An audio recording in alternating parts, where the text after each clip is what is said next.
So what happens for me, the process is this. These experts, the historians, the English teachers, tell me what it is that needs to be there. And then I have to study and read all of this.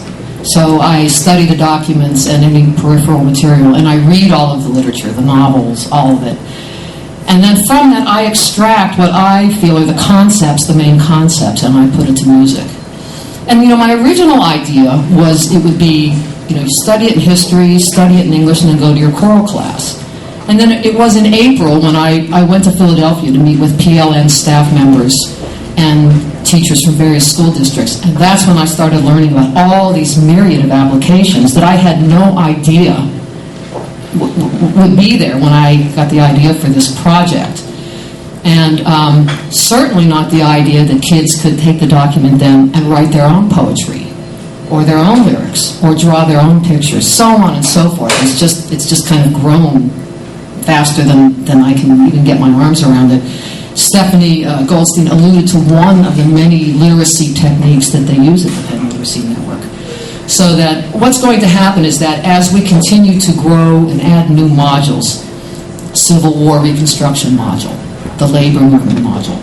Actually, Professor Fossum and I were talking, he was saying, why don't we have a module call the module Dissent. Dissent in American history. And we could start with the transcendentalists of the 1850s, Henry David Thoreau, so on and so forth. And instead of it being a chronological, because when history is taught chronologically, it's a snooze.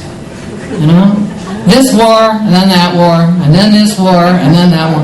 But when it's taught thematically, it takes on a totally different shape. So these are some of the concepts that we're throwing around. That we could lace a Dissent module through American history. The way I picture it, if I was to visualize it, it's almost like a giant crossword puzzle.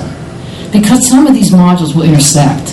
Some of the material from the women's movement module will also fit with the Civil War module in terms of abolition and slavery, because that's when the original suffragettes began. They were aligned with the abolition movement. And this would work all the way through the project. So that what eventually will happen is that teachers in a school district could pick and choose the material they want. They could decide to pick one piece of music from the women's movement module because they're teaching about the Civil War. They wouldn't have to do the entire women's movement thing, and so on. So it's constantly evolving, and I rely on the experts to tell me what to do, to tell me what to